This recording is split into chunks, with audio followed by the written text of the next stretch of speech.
Hello friends, welcome to சமையல் super. சிறுகீரை பருப்பு பொரியல் எப்படி செய்யறதாங்க பார்க்க போகிறோம். சிறுகீரையினுடைய சத்துக்கள் கொஞ்சம் கூட வீணாகாமல் கீரையினுடைய சுவையும் ரொம்ப அதீத சுவையில் எப்படி செய்யறதான் பார்க்க போகிறோம். குழந்தைங்கள்லாம் விரும்பி சாப்பிடுவாங்க. இந்த விதத்தில் செஞ்சு பாருங்கள். வாங்க இது எப்படி செய்யுதுன்னு பார்க்கலாம். வீடியோக்குள்ளே போகலாம்.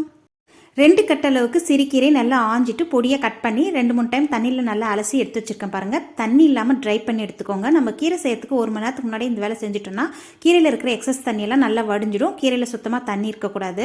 இப்போ அடுத்து தான் ஸ்டவ் ஆன் பண்ணிட்டு கடாய் வச்சுருக்கேன். 2 டேபிள் ஸ்பூன் அளவுக்கு குக்கிங் ஆயில் சூட வந்து 1/2 டீஸ்பூன் அளவுக்கு கடுகு பொரிய ஆரம்பிக்கும் போதே 1 டேபிள் ஸ்பூன் அளவுக்கு உளுத்தம்பருப்பு, 1/4 டீஸ்பூன் அளவுக்கு சீரகம், 1/4 டீஸ்பூன் குறைவாக பெருங்காய்த்தூள், 4 பச்சை மிளகாய், 2 காய்ந்த மிளகாய் கிள்ளி இருக்கேங்க. பச்சை மிளகாய் கீரி சேர்த்துருக்கேன். ஒரு பெரிய வெங்காயம் பொடியை கட் பண்ணி சேர்த்துருக்கேன். வெங்காயம் நல்லா வதங்கி வரும்போதே ஒரு 10 பல் பூண்டு வந்து பொடியாக கட் பண்ணி வச்சுருந்தேன். அது இதில் சேர்த்துட்டு வதக்கிக்கலாம். இப்போ கீரைக்கு தேவையான அளவுக்கு சால்ட்டு சேர்த்துக்கலாம். சால்ட் வந்து நீங்கள் பார்த்துட்டு சேர்த்துக்கோங்க. கீரை நிறைய இருக்கிற மாதிரி தான் இருக்கும். நிறைய இருக்குதுன்னு சொல்லிட்டு அதிக உப்பு சேர்த்துட்டிங்கன்னா உப்பு கறிக்கும்.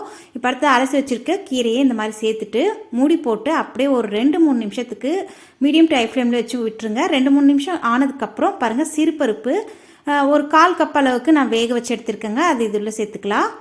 வேக வச்ச பருப்பை சேர்த்துட்டு நல்லா கலந்து விட்டுக்கலாம். இப்போ கலந்து விடும் போது கீரை நல்லா எல்லாத்தையோடு நல்லா மிக்ஸ் பண்ணி கலந்து விட்டுருங்க. இது ஒரு 2-3 நிமிஷத்துலேயே சிறுகீரை நல்லா வெந்துருங்க. ஒரு நடுவில் மட்டும் ஒரு டைம் ஓப்பன் பண்ணி கலந்து விட்டுக்கோங்க. பாருங்கள், நல்லா கீரை வெந்து அந்த பருப்போடு சேர்ந்து வந்திருக்கு. இப்போ திருவி வச்சுருக்க தேங்காய் துருவல் சேர்த்துக்கிறேன். தேங்காய் துருவலை சேர்த்துட்டு நல்லா கலந்து விட்டுட்டு ஸ்டவ் ஆஃப் பண்ணிவிடுங்க. அவ்வளோதாங்க. அந்த கீரை வந்து ரொம்ப நேரம் வேக வைக்கக்கூடாது. அதே மாதிரி கீரையில் சுத்தமாக தண்ணி சேர்க்காம தான் வேக வைக்கணும். அப்போ தான் அந்த சத்துக்கள் வீணாகாமல் கீரை நல்லா சுவையில் இருக்கும். அதிக தண்ணி எக்ஸ்ட்ரா நீங்கள் சேர்த்துட்டு வேக வச்சிட்டிங்கன்னா கீரை வந்து அதிகமாக வெந்துருங்க. அதுக்கப்புறம் சுவை வந்து மாறிடும். கீரை வந்து கசப்புத்தன்மை கொடுத்துரும். அதனால் இந்த மாதிரி செய்யுங்க பாருங்கள். அந்த கீரையினுடைய மனமும் சுவையும் நிறமும் மாறாமல் ரொம்ப சுவையாக இருக்கும். நீங்களும் இதே மெத்தடில் ட்ரை பண்ணி பாருங்கள். குழந்தைங்களுக்கு வாரத்தில் 2 நாள் செஞ்சு கொடுங்க. ரொம்ப ஹெல்த்தியானது. இந்த ரெசிபி உங்களுக்கு பிடிச்சிருந்தா லைக், ஷேர், சப்ஸ்கிரைப் பண்ண மறந்துடாதீங்க. இன்னொரு இன்ட்ரெஸ்டிங்கான ரெசிபியோட சந்திக்கிறேன். நன்றி, வணக்கம்.